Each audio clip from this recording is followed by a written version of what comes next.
clear. Next mission. Which is going back through the forest in those weird purple portals. Not a big fan of the purple portal-y foresty stuff. Just because there's a lot of parasites. Mission 14 is worse than mission 13 with an F, because that's language. But, I don't know. Like, you've just been thrown into the hands of Dante. He fights so differently than what you're used to at that point. So it definitely feels like a really harsh trade-off.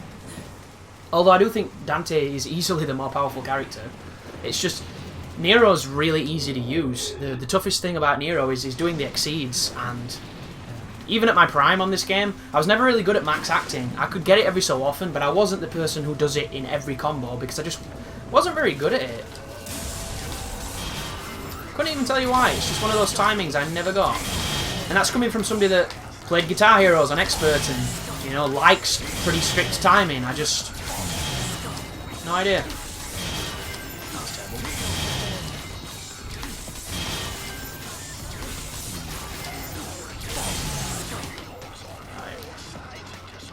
Have I got to be closer to the arsehole so we can do his fucking stupid bullshit jump attack?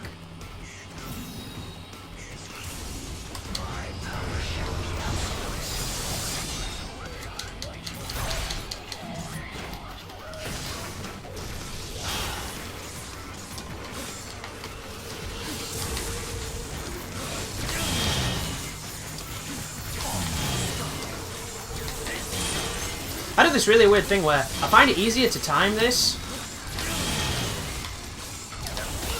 Ow! That really hurts on Dante Must Die. I don't know why, but I'm better at timing that when I can't hear it. But there's a blitz. Still haven't fought two of them yet like you do in the Bloody Palace, which is easily one of my least favourite stages in the Palace. Although with this character, probably a very simple stage. Because with Lady it was kind of simple too. Because all you do with blitzes when you play as Lady is you get your charge shot level 3. You can either use your pistols or your shotgun depending on which one you prefer. Use the move that you like the most to do damage, the stinger with the shotgun or the charge shot with the pistols. And then when you knock the shields off them, charge the cleaner hand to level 3 and you'll kill it in 2 shots. It's insanely stupid how powerful that move is.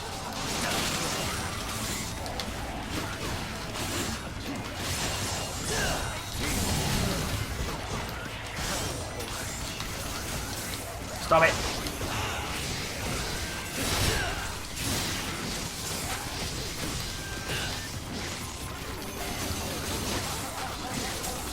Well, they've already started taking over stuff, so I need to try and get this up as best as I can without being hit by stupid bullshit. At the beginning of that, pretty interesting. I would have enjoyed it. But then they turn up, and I lose all interest in fighting it. But in the grand scheme of things, it was clean, and one of the things you come to appreciate when you play a game over time is small victories. It becomes less about greater victories and more about small victories. It's probably the same kind of satisfaction that speedrunners get, where it's all about those, you know, those minute improvements rather than, you know, the overall whole, which I suppose you've got to get like that at some point because it stops being about, you know, it stops being about just ending the level, just getting to the end of the level. That's something that I need to lock on. If you lock on, you'll find that you don't seem to have as much trouble losing your concentration meter when you move towards an enemy.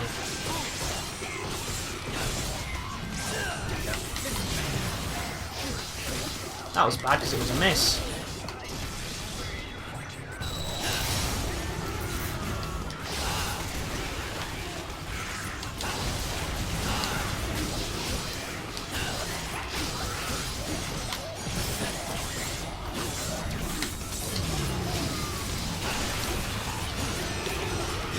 Oh no, I saw him at the last minute and I couldn't twirl. Oh, no one coming.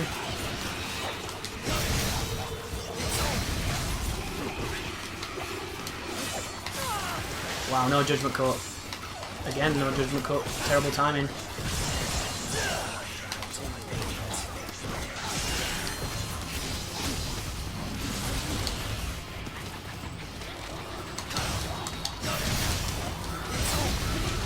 That is a cool move.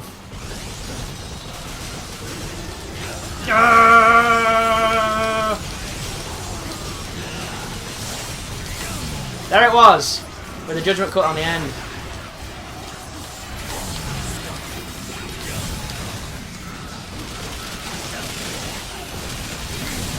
My god, it's kicking off.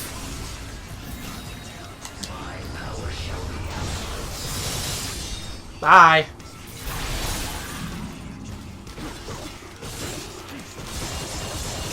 Oh, come on, dude, you motherfucker! How did you reach? That was the perfect storm of bullshit.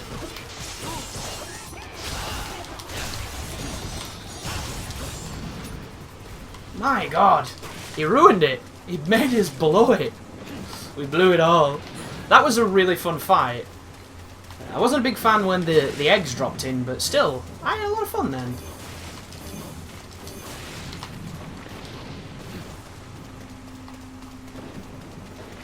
I wish more of the fights were layered like that, where they got more complex on this difficulty rather than just, here's a million dudes! I hope you like bloody Angelos up your ass. To the wrist. There's going to be a lot of Fausts in this bit.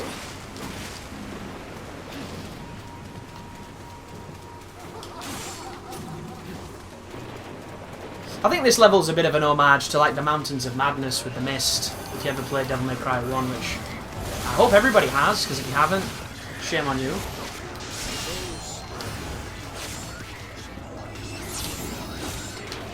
Okay, fellas. It's like that, is it?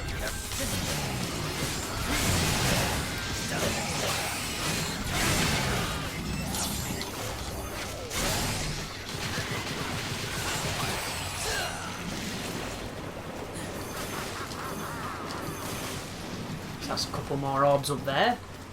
Because a lot of Devil May Cries have this kind of crazy backwards forwards in time, you know, mind-altering experience level.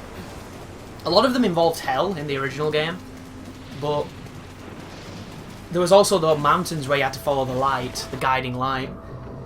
And then you've got in 3, you've got that whole weird going back in time with the mirrors as you go towards the end of that game. Like, they always like to have that kind of motif happening. Not close enough to the door, apparently. You could skip this fight coming up in this room.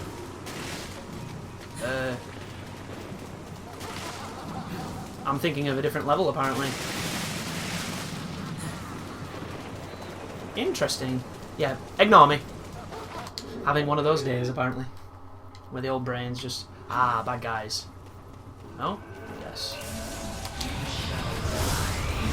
Look at the damage. But they can't interrupt you, which is really useful.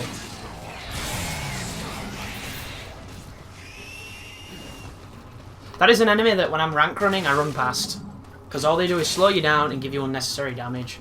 And if you run to the first area of this zone, following your shadow, they'll disappear. So on the next time you go into this area, you're free to smash all the stuff because they're not there then. But that first run, that's probably spoiled so many runs for people going for no damage because they can hit you because you can't mess with the camera. So you are running directly into an enemy that has so many attacks that just cock block you.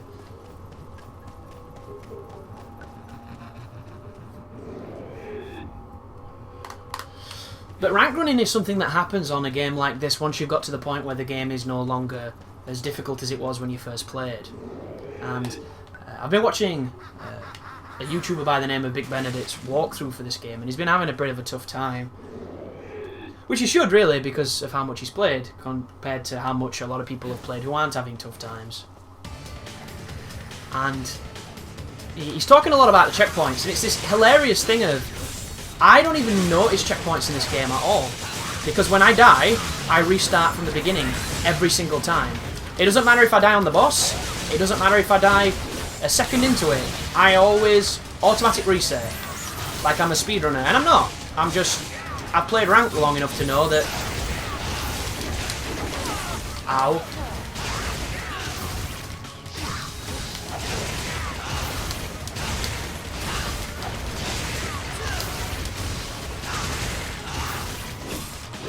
I didn't get a jump then. I must have been trapped in the animation.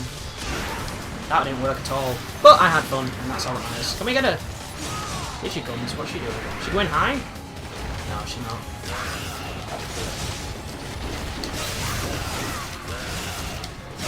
There it was.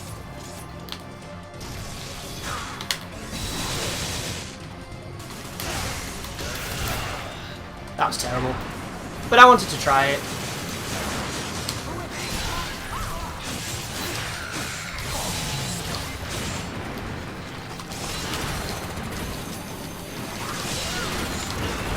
Ow. Ow again. Fucking hell.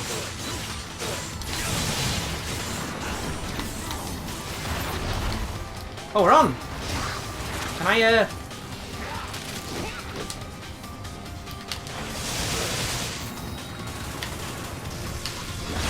No, I can't. Fuck! That would have been beautiful. That was not beautiful.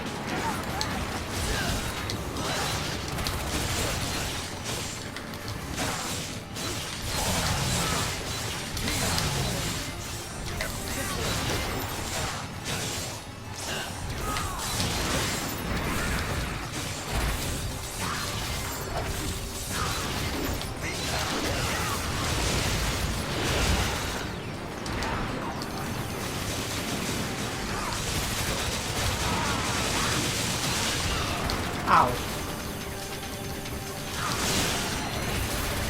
Die.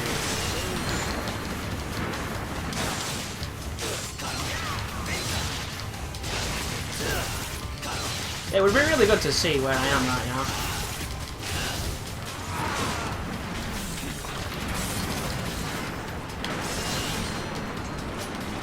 Ah, that hurts so much.